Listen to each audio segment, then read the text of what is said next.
Assalamualaikum warahmatullahi wabarakatuh. Innal hamdalillah nahmaduhu wa nasta'inuhu wa nastaghfiruh wa na'udzu billahi min shururi anfusina wa sayyiati a'malina. Man yahdihillahu fala mudilla lahu wa man yudlil fala hadiya lahu. Wa asyhadu an la ilaha illallah wahdahu la syarika lahu wa asyhadu anna Muhammadan abduhu wa rasuluh. Ya ayyuhalladzina amanu taqullaha haqqa tuqatih wa la tamutunna illa wa antum muslimun. Ya ayyuhan nasu taqu rabbakumul ladzi khalaqakum min nafsin wahidah wa khalaqa minha zawjaha wa bassa minhuma rijalan katsiran wa nisaa'a wattaqullaha alladzi tasaaluna bihi wal arham innallaha kana 'alaikum raqiba. Ya ayyuhalladzina amanu taqullaha wa qulu qawlan sadida yuslih lakum a'malakum wa yaghfir lakum dhunubakum wa yuti'ullaha wa rasulahu faqad faza fawzan 'azima. Amma ba'du fa inna asdaqal haditsi kitabullah wa khairal hadyi hadyu Muhammadin sallallahu alaihi wasallam wa syarral umuri muhdatsatuha wa kullu muhdatsatin bid'ah wa kullu bid'atin dhalalah wa kullu dhalalatin finnar.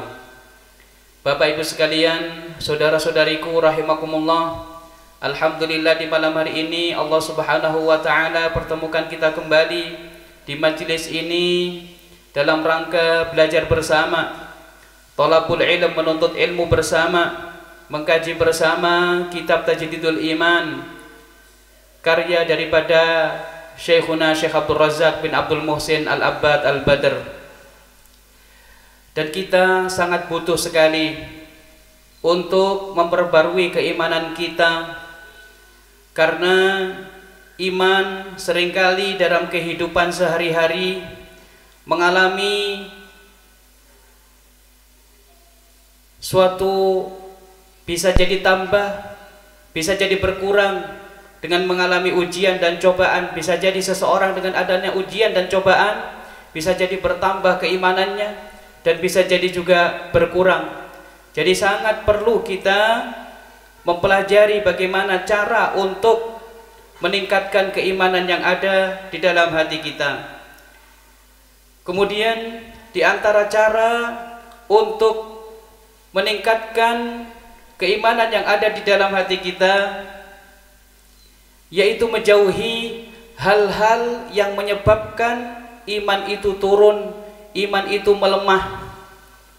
Dan kita sampai pada pembahasan tersebut, kita sampai pada perkara yang keenam yang menyebabkan iman seseorang itu lemah dan turun. Dados mempelajari perkawis ingkang saged menyebabkan keimanan turun niku nggih penting.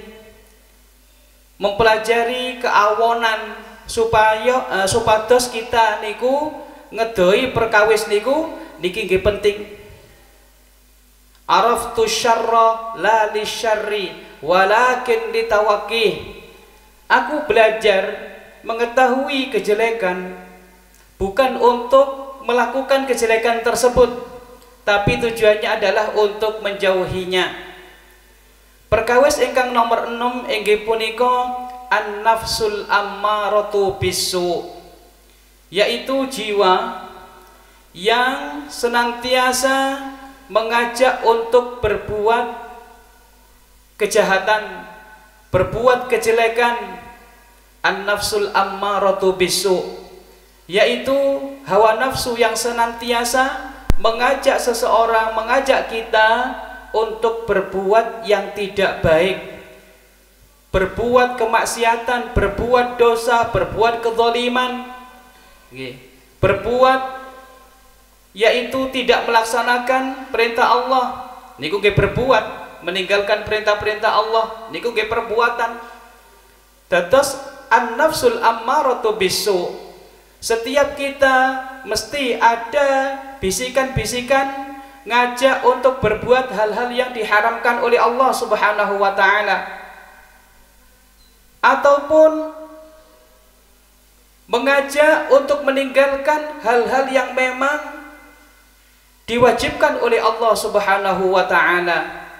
Nah, temriki musannif, penulis kitab ini, beliau menyebutkan firman Allah Subhanahu wa taala yang mengabarkan terkait jiwa yang mengajak untuk melakukan kejelekan, yaitu dosa dan kemaksiatan. Qala Allah Ta'ala, Allah Subhanahu wa taala telah berfirman, innan nafsa la ammaratum bisu, sesungguhnya nafsu itu selalu menyuruh kepada kejahatan, illa ma rahima rabbi, kecuali nafsu jiwa yang diberi rahmat oleh Tuhanku. Nah, dalam ayat ini Allah menjelaskan kepada kita agar kita itu waspada bahwasannya hawa nafsu kita senantiasa menjadi rintangan, menjadi tantangan bagi kita untuk melakukan kebaikan. Kadang hawa nafsu kita gak usah melakukan itu, pertimbangannya ini dan itu macam-macam. Ketika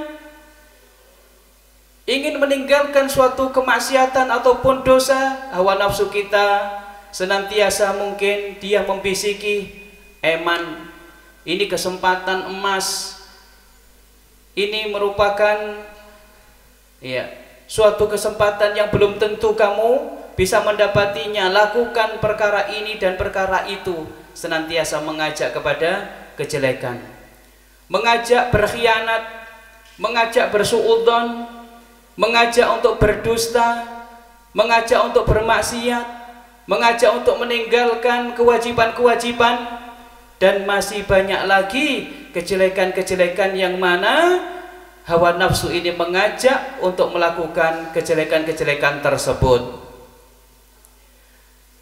Kemudian beliau mengatakan, wa kana sallallahu alaihi wasallam, Kanjeng Nabi sallallahu alaihi wasallam dulu beliau berlindung kepada Allah Subhanahu wa taala dari hawa nafsu yang mengajak kepada kejelekan. Dalam khutbatul hajah, khutbahnya beliau, muqaddimah khutbahnya, ceramahnya beliau, muqaddimahnya senantiasa berlindung kepada Allah dari hawa nafsu yang mengajak kepada kejelekan. Dalam khutbatul hajah beliau menyebutkan, alhamdulillah, segala puji bagi Allah. Nahmaduhu, aku memuji Allah. Wa nasta'inuhu, dan meminta pertolongan kepada Allah. Wa nastaghfiruhu, dan aku meminta ampunan dari Allah. Wa na'udzu billahi min syururi anfusina, dan aku berlindung dari kejahatan diriku, jiwaku, hawa nafsuku. Wa min sayyiati a'malina, dan aku berlindung kepada Allah dari keburukan perbuatan-perbuatanku. Lah temriki sampai Kanjeng Nabi kemawon beliau berlindung kepada Allah dari godaan, dari bisikan, ajakan hawa nafsu beliau sendiri.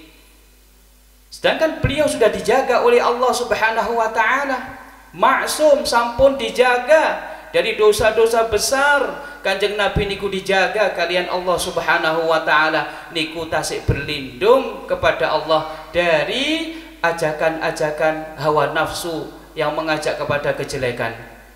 Terlebih lagi kita, berarti kita sangat butuh perlindungan Allah Subhanahu wa taala dan memohon kepada Allah agar kita dilindungi dari godaan dan bisikan ajakan hawa nafsu kepada hal-hal yang tidak baik, yang tidak diridhai oleh Allah Subhanahu wa taala.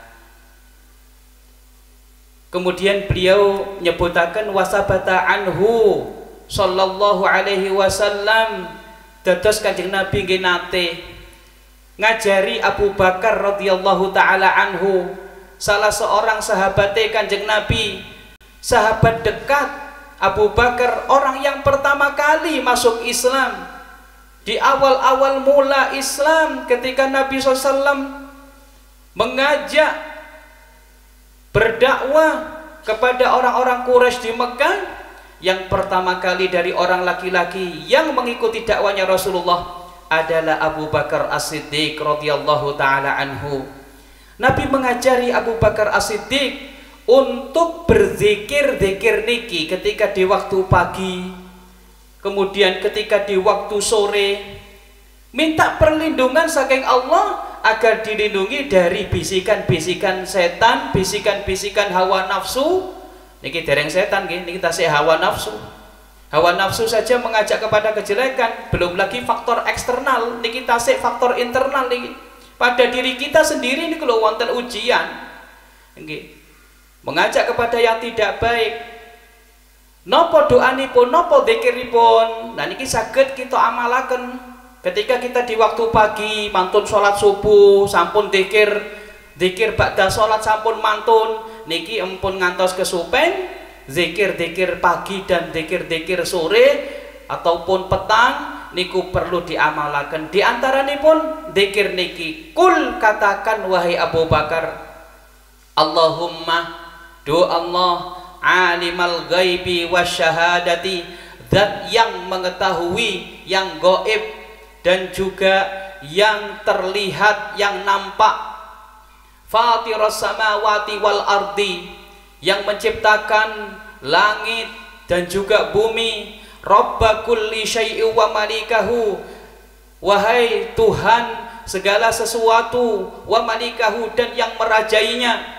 Asyhadu an la ilaha illa anta, aku bersaksi bahwasanya tidak ada sesembahan yang berhak untuk disembah kecuali hanya Engkau. A'udzubika min syarri nafsi, temriki, aku berlindung kepadamu ya Allah dari kejahatan, dari keburukan nafsuku ataupun jiwaku. Wa min syarri syaitani, dan juga dari keburukan kejahatan syaitan, wa syirkihi, dan ajakannya untuk berbuat kesyirikan. Niki doanipun diucapkan kapan? Ketika waktu pagi, kemudian di waktu sore. Allahumma alimal ghaibi wa syahadati, fatiras samawati wal ardi, rabba kulli syai'in wa malikahu, asyhadu an la ilaha illa anta, a'udzubika min syarri nafsi wa min syarri syaitani wa syirkihi. Niki minta perlindungan supados dilindungi kalian Allah saking ajakan-ajakan hawa nafsu kepada hal-hal yang tidak baik, yang tidak diridhoi kalian Allah Subhanahu wa ta'ala. Nah, tamriki, Bapak Ibu sekalian rahimakumullah, kalau kita melihat an-nafsu ataupun jiwa niku ternyata bermacam-macam. Tadi disebutkan dalam firman Allah, innan nafsa la'ammaratum bisu' illa ma rahima rabbi. Sesungguhnya jiwa ataupun hawa nafsu ataupun nafsu seseorang itu, ini an-nafsa niki enten gene Quran terjemahan diartikan nafsu ngoten. Jadi nafsu niki berarti nggih tetep mawon artine kali an-nafsu diartikan nafsu. Dados bahasa Arab diterjemahkan bahasa Arab malih. Nggih asline niku jiwa. Dados jiwa seseorang niku ternyata bermacam-macam. Nah, temriki wonten jiwa ingkang senantiasa ngajak kepada kejelekan. Nika. Ngajak kepada hal-hal yang dilarang kalian Allah Subhanahu wa taala. Ammaratum bisu. Ammarah niki sigo mubalaghah. Mboten kok amirah, mboten. Amirah niku ngajak kemawon, tapi kalau ammarah senantiasa mengajak bisu untuk melakukan kejelekan, kejahatan. Illa kecuali ma rahima rabbi, kecuali jiwa yang memang dirahmati kalian Allah Subhanahu wa taala. Berarti ini menunjukkan bahwasanya di sana ada jiwa-jiwa yang dirahmati kalian Allah, sehingga tidak senantiasa mengajak kepada kejelekan. Dan ternyata di dalam Al-Qur'an disebutkan macam-macam daripada jiwa. Wonten gansal jiwa. Yang pertama inggih punika an-nafsus sawiyah. An-nafsus sawiyah niku jiwa yang masih di atas fitrah, masih di atas penciptaan, ya, penciptaan awal. Penciptaan awal ketika Allah menciptakan jiwa tersebut masih suci di atas fitrah. Niki disebutaken di dalam surat Asy-Syams ayat 7 sampai 8. Wa nafsin wa ma sawwaha, sawwaha, demi jiwa dan kesempurnaan penciptaannya. Berarti jiwa yang masih sempurna, masih di awal Allah menciptakan jiwa tersebut. Kemudian fa'alhamaha fujuraha wa taqwaha, disebut juga sebagai nafsu yang sawiyah, jiwa yang sawiyah, dan juga jiwa yang mulhamah. Mulhamah niku napa? Disukani ilham, diajari kalian Allah. Jiwa tersebut diajari kalian Allah. Diajari napa? Fujuraha, hal-hal yang tidak baik, disukani ilmu. Wa taqwaha, dan hal-hal yang bagus niku napa mawon, ketakwaan niku napa mawon. Berarti niki nafsun sawiyah, nafsun mulhamah, jiwa yang disukani ilham, jiwa yang masih bersih, masih di atas fitrah. Niki yang pertama. Kemudian yang kedua inggih punika an-nafsul ammaratu bisu, ingkang dibahas niki, yaitu jiwa yang senantiasa membisiki, mengajak untuk berbuat yang tidak baik. Nah, ini jiwa yang seperti apa? Jiwa yang awalnya itu masih di atas fitrah, kemudian mendapatkan bisikan-bisikan godaan dari setan, sehingga ketika jiwa ini sudah terpengaruh dengan godaan setan, satu kali mengikuti ajakan setan, dua kali mengikuti ajakan setan, akhirnya terbiasa dengan hal-hal yang tidak baik, sehingga nafsu jiwanya senantiasa membisiki untuk berbuat yang tidak baik. Sudah menjadi ammarah bisu, mengajak kepada yang tidak baik sudah. Tatra'u 'alaiha wasawisu syaitan, senantiasa dibisiki kalian setan, kemudian dia turuti, sehingga meskipun boten enten godaan saking setan, ketika ada perbuatan yang tidak baik dan ada waktu niku jiwanya membisiki, ayo loh lakoni meneh, wingi kok enak kok dilakoni. Mengajak terus, bisiki terus. Meskipun dia dalam hati kecilnya ini nggak bagus, tapi terus dibisiki kali jiwanya sendiri, ammaratun bisu, keranten awal-awal tadi itu sudah mengikuti godaan-godaan setan, sehingga terbiasa melakukan hal-hal yang tidak baik, sehingga jiwanya pun senantiasa membisiki untuk melakukan hal tersebut. Begitu juga melaksanakan sholat subuh gak usah adem-adem, atau masjid melakukan masjid sisa, kongko ae lo, kongko ae, dan sebagainya seperti itu. Ammaratun bisu, senantiasa membisiki untuk berbuat yang tidak baik, meninggalkan kewajiban juga. Niki ingkang angka kali ammaratun bisu. Lah niki saged mengurangi keimanan seseorang kalau dituruti. Menjadikan iman seseorang niku lemah kalau diikuti terus. Kemudian yang ketiga inggih punika an-nafsul lawwamah. An-nafsul lawwamah niki inggih punika jiwa yang senantiasa mencaci dirinya. Mencaci dirinya itu seperti apa? Menyesali dirinya. Niki disebutaken di dalam Al-Qur'an, wala uqsimu bin nafsil lawwamah, surat Al-Qiyamah ayat 2. Dan demi jiwa yang senantiasa menyesali dirinya, mencaci dirinya, menyesali perbuatan yang pernah dia lakukan. Nah, nafsul lawwamah niki jiwa orang yang beriman.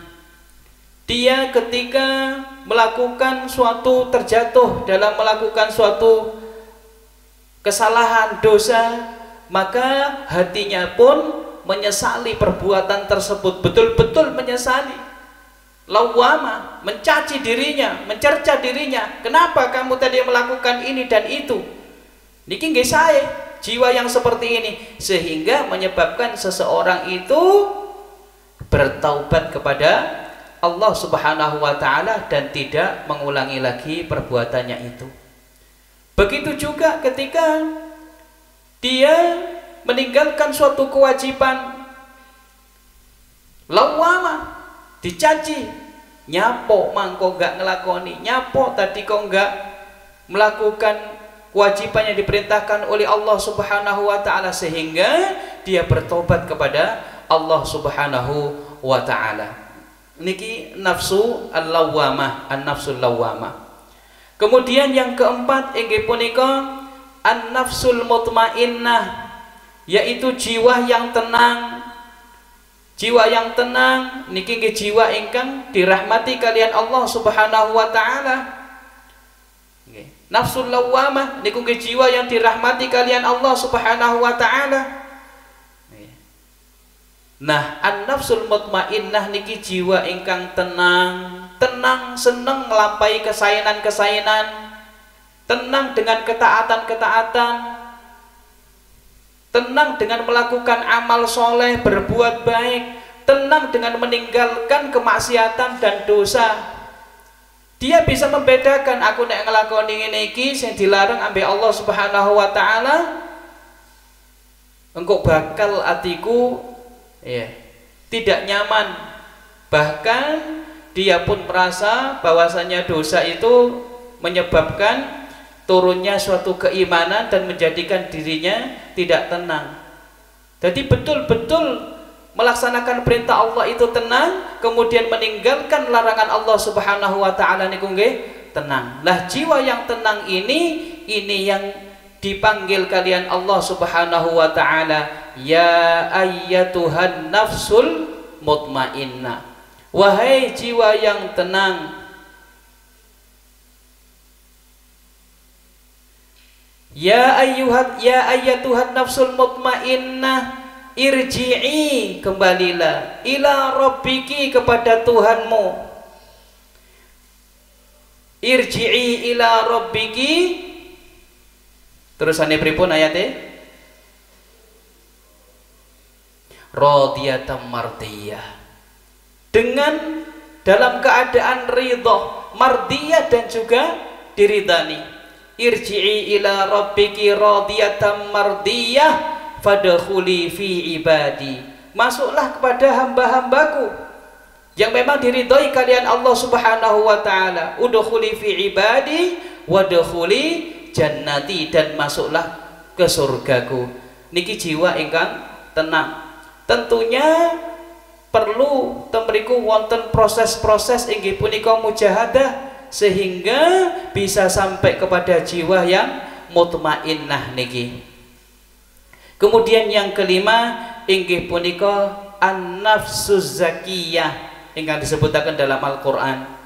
An-nafsuz zakiyah niki jiwa ingkang masih suci. Zakiyah niku jiwane lare-lare tasik alit niku nggih. Disebutaken di dalam Al-Qur'an, fantalaqa hatta idza laqiya ghulaman faqatalah.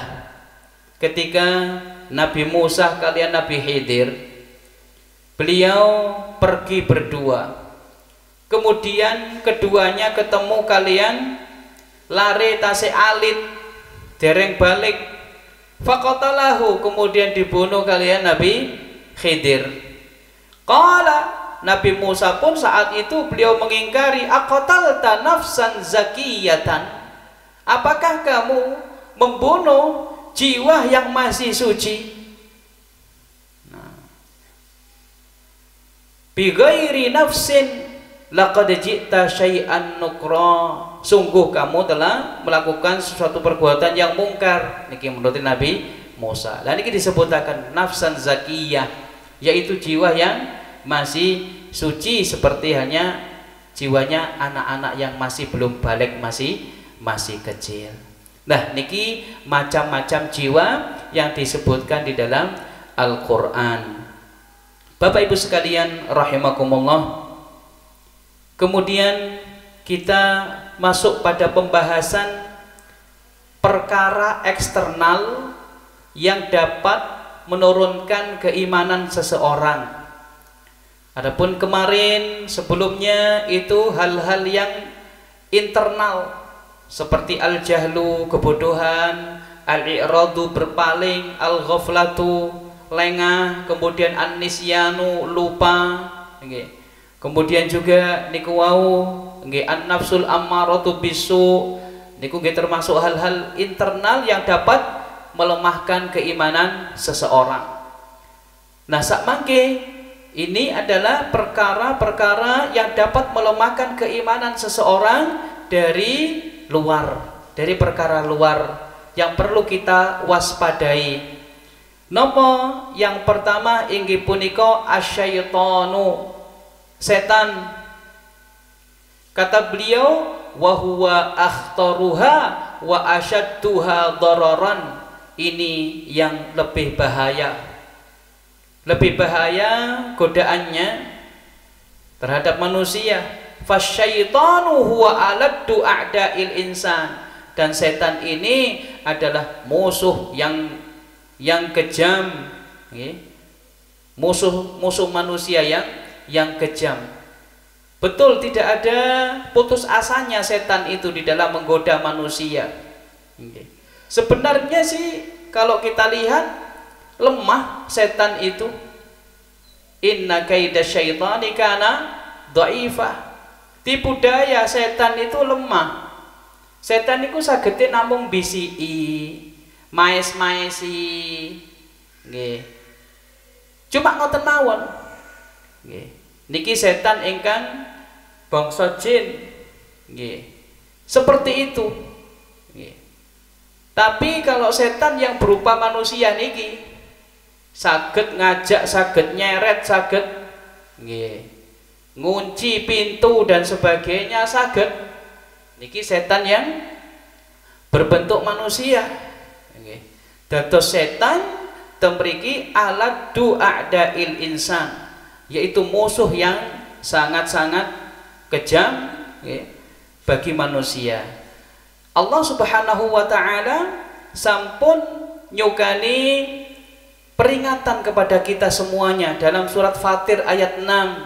Allah sampun dawuh, inna syaitana lakum aduwwum fattakhiduhu aduwa. Sesungguhnya setan itu musuh bagi kalian, fattakhiduhu aduwa, maka anggaplah dia itu musuh, jadikanlah dia itu musuh, jangan dijadikan sebagai teman. Apa yang dia sarankan, apa yang dia serukan, itu kita ikuti, kita kabulkan permintaannya. Jangan, itu musuh, jangan sampai menjerumuskan kita. Innama yad'u hisbahu liyakunu min ashabis sa'ir. Sesungguhnya setan itu mengajak hisbahu, golongannya, orang-orang yang dipengaruhinya, baik itu bangsa jin ataupun bangsa manusia, liyakunu min ashabis sa'ir, agar supaya mereka itu jadi penghuni neraka yang menyala-nyala. Tujuannya niku. Nah, temriki nggih dalam prakteknya niku kedah sumerap napa mawon ingkang diharamaken Allah Subhanahu wa taala, nggih perlu ilmu. Napa mawon ingkang dihalalaken Allah Subhanahu wa taala, kemudian nek sampun sumerap, oh iya iki perkara sing gak diolehi ambek syariat. Kemudian nanti di situ dalam kehidupan kita akan kita tahu bagaimana bisikan-bisikan setan untuk mengajak melakukan hal tersebut. Begitu juga perintah-perintah Allah napa mawon, kewajiban niku napa mawon. Nah, di situ ketika seseorang mau mempraktekkan dalam kehidupan, nanti akan tahu bagaimana rintangan godaan setan itu dalam kehidupan. Oleh karena itu, di sini dalam rangka waspada. Waspada agar jangan sampai kita itu terpengaruh dengan godaan dan bisikan ajakan setan tersebut. Tujuannya menjerumuskan manusia supaya banyak temannya dia di neraka nanti. Niku. Fattakhiduhu aduwah, kata Allah, anggaplah, jadikanlah setan itu sebagai musuh. Bukan saudaramu sesama muslim kamu jadikan musuh. Nah, kalau memang saudara kita, ya, kita anggap dia muslim tapi terpengaruh dengan setan, perbuatannya zalim dan sebagainya, nasihati dia. Nasihati bahwa dia kepada kebenaran, kasih nasihat, disukani nopo masukan dan sebagainya, mudah-mudahan sadar. Nek mboten sadar nggih pun, kalau bisa dijauhi, jangan sampai niku wau kenging kedolimane. Kalau saged sabar panjenengan nggih alhamdulillah. Didolimi tetep mawon sabar, diapii terus sampai lulu atine, luar biasa niku langkung saya. Niku. Kemudian disebutkan dalam surat An-Nur ayat 21, Allah sampun dawuh, ya ayyuhalladzina amanu, wahai orang-orang yang beriman, la tattabi'u khutuwati syaitan, janganlah kalian itu mengikuti langkah-langkah setan. Dados setan niku ketika menggoda manusia niku mboten satu langkah, dua langkah mantun, mboten. Tapi tahap berlangkah-langkah, khutuwat niku. Dados mboten kok satu kali ngajak ngoten-ngoten. Nggih. Sudah berbuat situ udah selesai, keturutan wisan, mboten, tapi terus pengen ngajak lagi yang lebih besar lagi, yang lebih besar lagi dosanya, yang lebih besar lagi. Ini satu kali, mungkin dalam satu hari satu kali dia berbuat begitu, dia pengen satu hari dua kali, terus khutuwat sampai menjerumuskan seseorang itu ke dalam lembah dosa besar ataupun kesyirikan, ataupun membawa manusia kepada hal-hal yang sudah jauh melencengnya dari ajarannya Allah Subhanahu wa taala. Dados khutuwat nggih. Step by step, cara ngoten, sedikit demi sedikit. Kalau dituruti dari awal itu, kemudian tidak terasa, semakin jauh, semakin jauh. Nggih. Seperti itu. Dados Allah Subhanahu wa taala temriki la tattabi'u khutuwati syaitan. Wahai orang-orang yang beriman, dipanggil kalian Allah yang di dalam hatinya ada keimanan, ya ayyuhalladzina amanu, wahai orang-orang yang beriman, dipanggil kalian Allah, la tattabi'u khutuwati syaitan, janganlah kalian mengikuti langkah-langkah setan. Wa may yattabi' khutuwati syaitan, dan barang siapa yang mengikuti langkah-langkah setan, fa innahu ya'muru bil fahsya'i wal munkar, karena sesungguhnya setan itu mengajak manusia untuk berbuat keji, kemudian wal mungkar, dan juga perbuatan mungkar. Mungkin awal mulanya dari nadroh, dari pandangan, melihat sesuatu yang diharamkan kalian Allah, kemudian melihat sehari mungkin satu kali, nantinya ditambahi lagi, lama kelamaan diajak untuk melakukan dosa besar. Awalnya dari pandangan, kemudian lama kelamaan misalnya bertemu, kemudian lama kelamaan diajak kemana dan sebagainya, lama kelamaan naudzubillah melakukan suatu zina.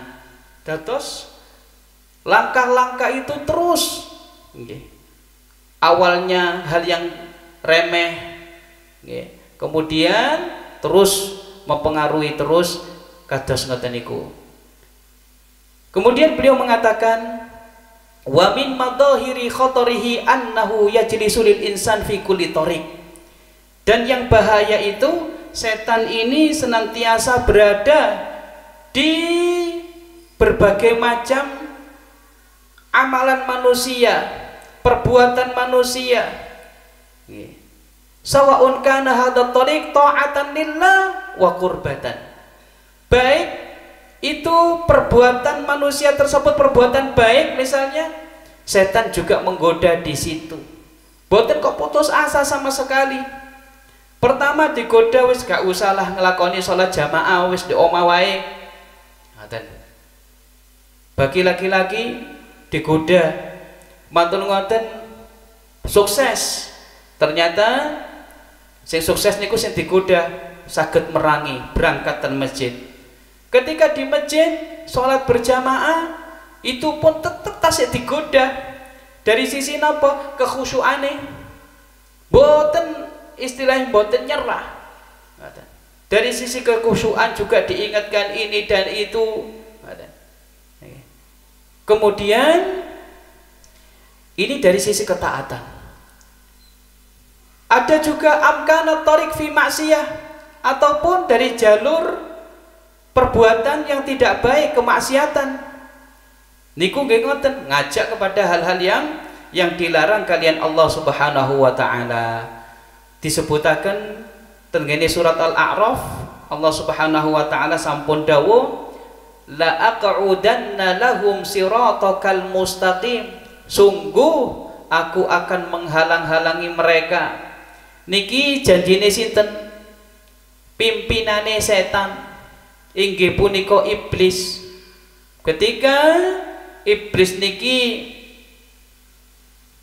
sampun diputusaken kalian Allah Subhanahu wa taala bahwasannya dia itu nanti akan dimasukkan oleh Allah Subhanahu wa taala ke neraka karena bangkang boten taat kalian Allah.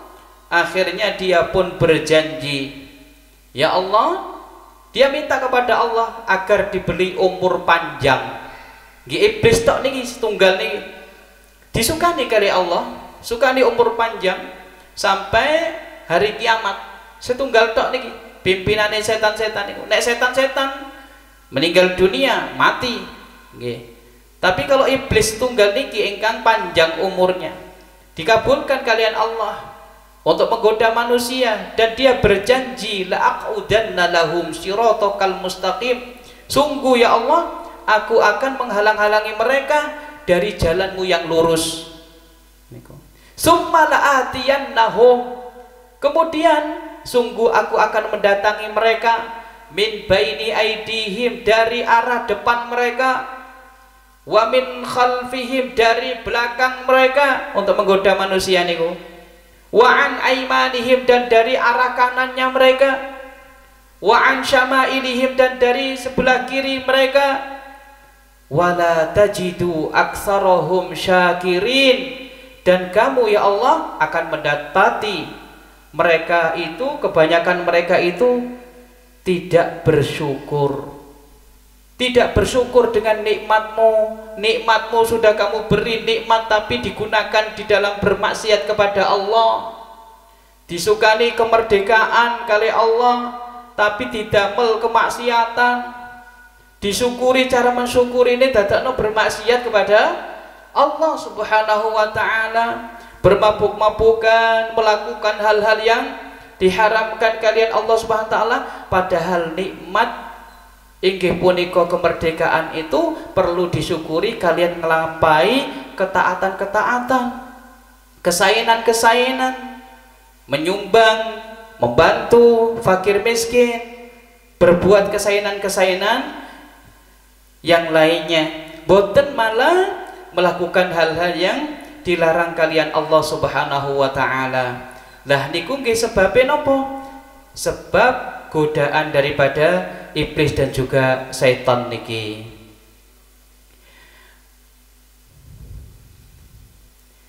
Kemudian Ibnul Qayyim rahimahullahu taala, beliau menyebutkan perkataan Ibnul Qayyim, wa huwa yadribu masalan ajiban. Beliau memberikan permisalan yang bagus sekali terkait kalian setan di dalam menggoda manusia. Nopo? Dimisalkan seperti halnya anjing kalbun jaiun, anjing ingkang sangat lapar sekali. Dia berada di depan kita, wa bainaka wa bainahu lahmun aw khubzun. Di depan kita niku wonten daging, sepotong daging ataupun sepotong roti. Nah, anjing itu berada antara nopo, berada setelah di depan kita ada nopo jenenge daging, kemudian dia berada di sebelah sananya. Nah, terus daging itu antara kita dengan sinten anjing ingkang lapar sekali niku wau. Mantun ngoten, apa yang dia lakukan? Kalau kita itu diem kemawon, anjing niku wau akan mendekat. Tapi kalau kita biarkan, akan ngambil daging niku wau. Tapi kalau kita berteriak, digusak, anjing niku wau boten kok pergi ngoten mawon boten. Tapi dia mesti ngitari mawon, nunggu lengai kita. Begitu juga setan, dia juga demikian, nunggu lenganya kita, terus berada di sekitar kita dan berusaha menggoda kita sampai dia mendapatkan keinginannya, sampai kita melakukan sesuatu yang diharamkan oleh Allah Subhanahu wa taala. Nah, niki terkait perkawis ingkang eksternal, godaan dari luar, bukan godaan dari diri manusia, inggih punika dari setan. Ini yang pertama. Kemudian yang kedua, di antara perkawis ingkang eksternal, kata beliau, ad-dunya wa fitanuha, dunia dan juga fitnahnya, godaan-godaannya. Beliau mengatakan, wa hadzal amilu khatirun jiddan fi ta'siri alal imani bin naqs. Nah, yang kedua ini juga bahaya bagi keimanan seseorang, mempengaruhi, melemahkan iman seseorang. La siyama idza saratid dunya akbara hammil insan. Apalagi kalau dunia itu sudah menjadi tujuan hidupnya manusia. Wa mablagha ilmihi, sing diketahui ya dunia itu. Dunia niku boten hanya harta benda, boten. Pangkat jabatan niku nggih dunia. Wanita niku nggih dunia. Nggih. Kemudian keterkenalan seseorang niku nggih dunia. Kalau tujuan hidupnya adalah dunia, pengennya mendapatkan dunia itu sudah. Tujuan hidupnya hanya itu, maka ini sangat berpengaruh pada keimanan seseorang, melemahkan iman seseorang. Pengen mendapatkan jabatan nopo mawon niku ditempuh jalane, bahkan hal-hal yang dilarang kalian Allah Subhanahu wa taala ditempuh. Nyogok pun ditempuh, apapun yang memang dilarang kalian Allah Subhanahu wa taala ditempuh. Keranten untuk mendapatkan dunia tersebut. Memang dunia niku sempit, benten kalian akhirat. Nggih. Kalau seseorang itu tujuannya dunia, ingin jabatan, nggih nunggu nggih. Dengan cara niku wau berpindah jabatan itu kepada dia. Itu. Kemudian yang merebut jabatan itu pun banyak sekali. Nah, bagaimana caranya untuk merebut itu? Ada cara yang tidak halal, ada cara yang tidak baik. Nah, niki. Kita dengarkan adzan terlebih dahulu. Kita lanjutkan. Tetes perkawis ingkang nomor kali inggih punika ad-dunya wa fitanuha. Dunia dan godaan-godaannya. Ketika seseorang itu tujuannya adalah dunia, maka dia tentunya melakukan hal-hal yang dilarang kalian Allah. Kalau sudah melakukan hal-hal yang dilarang kalian Allah Subhanahu wa taala, berarti disinilah mulai keimanan dia itu sudah melemah, sudah turun, semakin turun. Nah, teman-teman, kalau kita lihat tadi kita sampaikan bahwasannya dunia itu sempit. Kalau seseorang itu tujuannya itu dunia, dunia itu sempit. Tidak bisa mendapatkan, menurut dia tidak bisa mendapatkan kursi ataupun jabatan kecuali dengan itu tadi, melakukan hal-hal yang rebutan, karena yang merebut itu banyak. Nah, bisa jadi dia akan melakukan hal-hal memfitnah, mentolimi yang lainnya.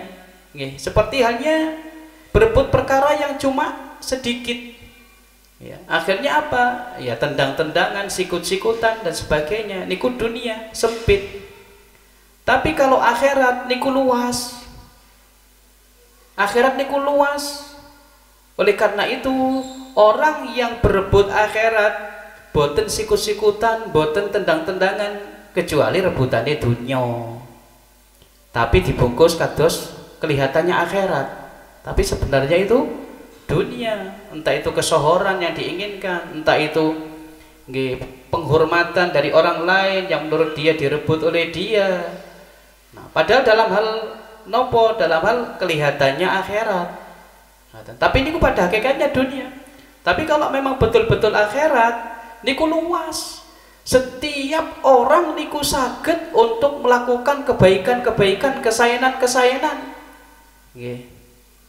Saged berlomba-lomba untuk mendekatkan diri kepada Allah dengan melakukan ibadah dan sebagainya, kebaikan-kebaikan saged, karena akhirat niku luas. Nah, teman-teman, Allah Subhanahu wa taala sampun dawuh, i'lamu, ketahuilah, annamal hayatud dunya la'ibun wa lahwun. Sesungguhnya kehidupan dunia itu adalah la'ib, permainan, walahwun, yang melalaikan, dan melalaikan, wazinatun, perhiasan, watafakhurun, bermegah-megahan, bainakum, antara kalian, watakasurun, dan saling nopo, saling takasur, berlomba-lomba untuk memperbanyak fil amwal, harta, wal aulad, dan juga anak-anak. Kemudian di akhir ayat nopo, wamal hayatud dunya illa mataun ghurur. Dan tidak lain kehidupan dunia itu merupakan kesenangan yang menipu seseorang. Nah, supados kita tidak tertipu dengan kehidupan dunia ataupun tidak tertipu dengan dunia niku wau, niki disukani jalan wonten kalih carane. Yang pertama, an-nadharu fid dunya wa sur'ati zawaliha. Hendaknya dipikirkan betul. Kalau seseorang tujuan hidupnya hanya dunia, dipikirkan, oh iya, dunia itu ternyata fana, dunia itu tidak kekal. Kita hidup di dunia hanya paling 70 sampai 100 tahun, mungkin itu panjang sudah. Nah, dunia itu akan kita tinggalkan setiap hari, setiap minggu, setiap bulan. Kita itu semakin hari semakin menjauhi dunia sebenarnya. Tapi kenapa kok itu jadi tujuan utama dalam kehidupan kita? Wong setiap hari kita itu menjauhi dunia sebenarnya, akan kita tinggalkan dunia itu. Nah, kita kemana? Ternyata ke akhirat. Kalau harta dunia itu tidak kita gunakan untuk bekal menuju akhirat, kan eman. Jadi buru dunia sehingga melakukan hal-hal yang Yang diharamkan kalian Allah ikan eman, padahal dunia itu akan kita tinggalkan. Wasani an-nadru fil akhirah, melihat kepada akhirat. Wa annaha atiyatun amma qarib, karena akhirat itu mau tidak mau dia pasti akan dihadapi oleh kita, dihadapi oleh manusia, akan ke akhirat semuanya, akan mati dan akan menemui Allah Subhanahu wa taala. Nah ini, oleh karenanya jangan sampai seseorang itu tujuannya hanya dunia saja. Dunia tetap kita cari untuk bekal menuju akhirat, digunakan di dalam beribadah kepada Allah Subhanahu wa taala. Niki mawon ingkang saged kula aturaken, mohon maaf atas segala kekurangan. Kita tutup dengan doa kafaratul majlis. Subhanakallahumma wa bihamdika asyhadu an la ilaha illa anta astaghfiruka wa atubu ilaik. Assalamualaikum warahmatullahi wabarakatuh.